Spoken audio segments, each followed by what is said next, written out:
मुकुल हैं? अरे अरे अरे अरे, आ गए, आइए आइए आइए भाई, आप लोग को परिचय कराते हैं। आइए मुकुल, देखिए अभी आपकी चर्चा हम लोग कर रहे थे।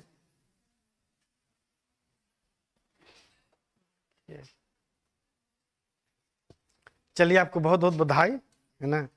नहीं ठीक है ठीक है, ऑल द बेस्ट। जी प्रणाम। अच्छा, आइए, आ जाइए। यहाँ पर ऑनलाइन वाले भी लोग देख लीजिए भाई। इधर आइए मुकुल, देखिए ये मुकुल हैं। हाँ हाँ, ये मुकुल हैं। ये ऐसे विद्यार्थी हैं जिन्होंने यहीं से सीटेट पास किया, एस्टेट पास किया, और देश के अति प्रतिष्ठित परीक्षा जिसको हम लोग नेट कहते हैं, एकमात्र परीक्षा है भारत की जिस परीक्षा में बैठने के लिए एमए चाहिए। आईएएस भी बनने के लिए क्या चाहिए? ग्रेजुएशन चाहिए। लेकिन नेट की परीक्षा में बैठने के लिए पीजी विथ 55% चाहिए। और उन्होंने इसी संस्थान से परसों जो रिजल्ट निकली उसमें 92 परसेंटाइल के साथ इस रिजल्ट को क्रैक किया है। इसलिए आप सब लोगों को यह प्रेरणा है कि आप सब लोग भी लगेंगे तो किसी भी चीजों को जा सकते हैं। और आपको भी बहुत बहुत जी मेरा प्रणाम कि भाई ये आप मैंने अच्छे ये, और मैं बहुत खुशी हुई जी जी कि सर के कोचिंग से मेरा बच्चा सीटेट और एस्टेट और यहाँ से नेट निकाला। जी जी आराम में कोई कोचिंग नहीं था नेट का। हमको लगा कि यहाँ पर ये मेरी बड़ी बच्ची है जो कि ये मेरा सबसे छोटा है ना? बच्चा है। जी जी जी जी जी हाँ, इससे बड़े जो हैं वो एएमसी कश्मीर में हैं जी जी बच्चे। जी जी तो बहुत उनका ख्वाहिश था कि मेरा छोटा भाई जी जी आईटीबीपी में इनका सिलेक्शन हो चुका। 3 ज्वाइनिंग लेटर इनका रखी हूँ मैं, लेकिन यहाँ आना था सरकार आशीर्वाद जी जी साथ मिले और ये अपने लक्ष्य को अपनी ऊंचाइयों को। ये इनकी बहन प्रियंका है। ये भी आइए आइए प्रियंका, अभी आ जाओ। ये सीटेट में सीटेट भी पास की हैं। ए स्टेट दोनों पेपर यहीं से आने के बाद पास की हैं। और अफसोस की बात सिर्फ है इनके लिए है, 1 नंबर से इनका नेट छूट गया है। 88 point something percentile she got, but 1-2 बंद कर दीजिए। जी जी, अच्छा कैमरा में आ जाइए प्रियंका, आ जाओ कैमरा में। कैमरा का भी इनका भी 1-2 अगर क्वेश्चन और करेक्ट हो गया होता तो इनका भी नेट होता। अभी तक मैं आपको बताना चाहूँगा कि मोर देन 7 स्टूडेंट्स को हम लोगों ने नेट भी करा रखा है। लगभग 10-12 बच्चों को केंद्रीय विद्यालय में भेज रखा है। और कल डीएवी की भी एग्जाम थी। कई सीटेट पास ओल्ड स्टूडेंट थे जो सीटेट के पास करने के बाद कह रहे थे मैं क्या करूं सर। तो आप लोग भी देखते होंगे हर दिन ग्रुप में हम लोग एडवर्टीजमेंट डालते रहते हैं। और हम लोग का ये ध्यान होता है कि कैसे अंतिम रूप से हम लोग के यहाँ पढ़ने वाले लोगों का फाइनल सफलता मिले। कल की परीक्षा में लगभग 20 से ज्यादा स्टूडेंट इस संस्थान के डीएवी में भी उनका चयन हो जाएगा। उसके बारे में भी हम लोगों ने प्रॉपरली उनको गाइड किया, बताया क्या पूछेगा नहीं पूछेगा। और 23 तारीख को यानी परसों लगभग 89 से 95 के बीच लोगों का जो सीटेट जुलाई 2019 पहला बैच हम लोगों ने जो स्टार्ट किया था उसमें से इतने लोगों को नियुक्ति पत्र मिलने जा रहा है परसों। जब उनकी नियुक्ति पत्र मिल जाएगी, जब वो ज्वाइन कर लेंगे तो उनके साथ भी हम लोग आपको इंटरेक्ट कराएंगे। और हम लोग उस दिन का भी इंतजार करेंगे जब वो दिन आपके लिए आ जाए कि आपके हाथ में भी नियुक्ति पत्र हो और आपके पेरेंट्स से ये उद्गार निकले कि नहीं हम लोग को भी ये अच्छा होगा। शुरू से क्योंकि कुछ दिन आपको अभी अनजान जैसा लगेगा, धीरे धीरे क्योंकि हम लोग अनुशासन में और पढ़ाई में कोई समझौता नहीं, बाकी बातें फ्रेंडली आप पूछ सकते हैं, एकेडमिकली पूरा पूछ सकते हैं, बट हम लोग अनुशासन में रह करके ऐसा वातावरण बनाते हैं कि गया में आप समझ सकते हैं कि नेट क्वालिफाई हो जाना एक अपने आप में बहुत बड़ी बात होती है। हम लोग इसका बहुत ज्यादा प्रचार नहीं करते, क्योंकि प्रचार में आप ही लोग होते हैं, माउथ टू माउथ जो होते हैं ना वो होते हैं। जबरदस्ती मेरे कई स्टूडेंट ने मुझे पकड़ के लाया था, जब मेरी माँ डेथ कर गई थी, हम किसी से बात नहीं करते थे, तब वो कि इसलिए आप बोल दो, है ना? जी जी सर। ठीक, बोल दो। Good morning to all of you.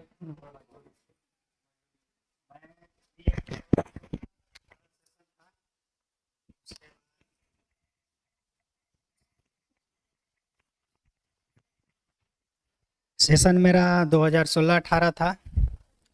उसके बाद मैंने सीटेट एग्ज़ाम दिया था, बट 72 या 75 मार्क्स आए थे, 8-10 नंबर से छूट रहा था। फिर दीदी है मेरी, ये गए में ही रहती है, तो मैं इनके पास आया। एक्चुअली वहाँ पर कोई इंस्टीट्यूट नहीं था, आरा में नहीं है इंस्टीट्यूट ऐसा, इस टाइप का नहीं है, मतलब इंस्टीट्यूट एजुकेशन के लिए नहीं है कोई, बस सिंपली एक बीएड कॉलेज है, ये सब है। फिर जब गया आया तो फिर मैं सेल्फ स्टडी किया जनवरी से जुलाई तक, लेकिन रिजल्ट जिस दिन जुलाई मंथ में आया तो ठीक अगले ही दिन मैं कोचिंग के तलाश में निकला। अनजान शहर था गया मेरे लिए, तो मैं सबसे पहले एपी कॉलोनी के तरफ है कोई बुद्धा ऑनलाइन इंस्टीट्यूट, वहाँ पर एक स्टाफ बताएं कि यहाँ सीआरपीएफ कैंप के सामने है जो टीचर से रिलेटेड कोर्स पढ़ाते हैं। तो मैं आया उस समय, तो उस समय खुशी का माहौल था, सब बच्चे पास थे। और सबसे पहले मुलाकात मेरा देवेंद्र सर से हुआ था, और देवेंद्र सर बताएं कि मुकेश सर हैं अंदर, देखें तो फिर हम बोले कि सर पढ़ना है, मेरा रिजल्ट थोड़ा सा के लिए छूट जा रहा है। तो फिर मैंने पढ़ाई शुरू किया अकेले। दीदी मतलब वो बाद में की, मतलब मल्टी रिस्पॉन्सिबिलिटीज होती है, बच्चे हैं, फैमिली है, उसको लेके चलना नहीं होता। पहले मैं इस संस्थान से जुड़ा, उसके बाद इनको बताया कि हाँ चलो वहाँ पर अच्छा है इंस्टीट्यूट, तो दीदी भी साथ में आने लगी। और फिर हम दोनों ने नेट का तैयारी एक साथ इसी इंस्टीट्यूट में किया। तो नेट में जैसे कि नेट सर बहुत बार बोले होंगे, नेट के बारे में सबसे पहले बार सुना था मैं स्टेट के बैच में जब पढ़ता था, उस समय सर बोलते थे कि नेट का जो एग्ज़ाम है वो ना तो ज़्यादा हार्ड है ना ही ज़्यादा इजी है, बस आपको थोड़ा सा लगना है। सीटेट की अपेक्षा थोड़ा सा मेहनत था नेट में। तो फिर सर की बात को सुना, और एक्चुअली मैं एमएड सासाराम हरिनारायण इंस्टीट्यूट से कर रहा हूँ, अभी अपेयरिंग है 4th सेमेस्टर, बस लास्ट है, उसके बाद कहीं पर होगा, कहीं बीएड कॉलेज में।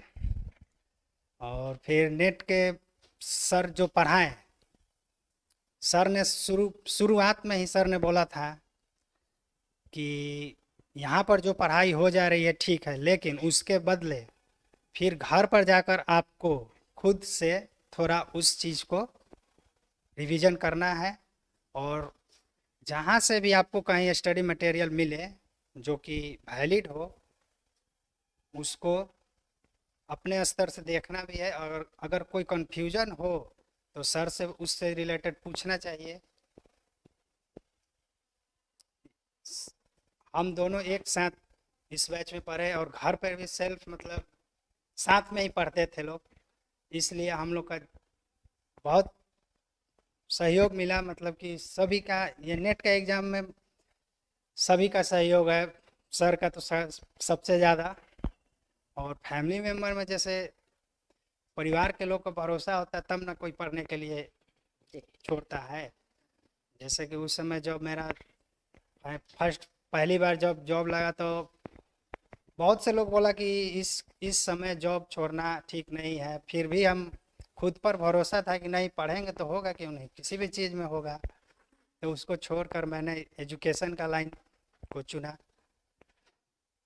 लेकिन अब एजुकेशन में इतनी रिजल्ट सफलता मिली, अच्छा लगा। अब इसके आगे कहीं अगर जॉब हो भी जाता है तो कोशिश रहेगा कि इसके आगे और भी करें, जैसे कि पीएचडी है, पीएचडी करने के बाद वो असिस्टेंट प्रोफेसर के लिए मस्ट है उसके लिए। Thank you. आप सभी से यही कहना चाहते हैं कि पढ़ाई के दौरान अगर आपको कोई भी चीज़ समझ में नहीं आती है तो पहले तो खुद से घर पर पढ़ना चाहिए। जैसे यहाँ पर पढ़ लिए ठीक है, घर पर पढ़िए। अगर कोई कन्फ्यूजन होता है तो उस चीज़ को सर ऐसे हैं जो हर बच्चों को हर बात सुनते हैं।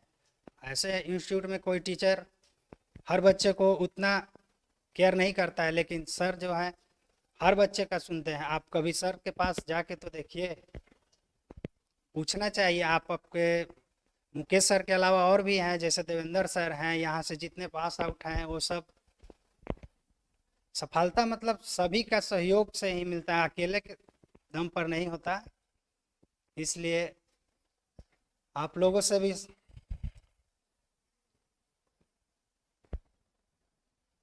आप लोगों के बारे में भी सोचते ठीक है, आप लोग भी सफलता को प्राप्त करें। Thank you. चलिए, जी। मैं भी एक शिक्षिका हूँ। मैं जी। हाँ, इनके दादाजी भी प्रिंसिपल थे। उनकी ख्वाहिश थी, अभी तो नहीं रहे, लेकिन उनकी ख्वाहिश थी कि मुकुल एक दिन जब ये छोटे थे तो बहुत लगन से बचपन से ही पढ़ाई करते थे, खासकर मैथ में इनका चॉइस बचपन से ही ज़्यादा। तो दादा कहते थे कि मुकुल लगता है बड़ा होकर कुछ अच्छा ही करेगा। हाँ, और पापा का भी यही ख्वाहिश, पापा भी घुड़सवार फोर्स में है। लेकिन सबकी ख्वाहिश इन पर है कि ये अपने नज़दीक तो पहुंच चुके हैं, लेकिन जिस दिन हाँ, और सर का आशीर्वाद मिले, हम सभी का आशीर्वाद इनके साथ है।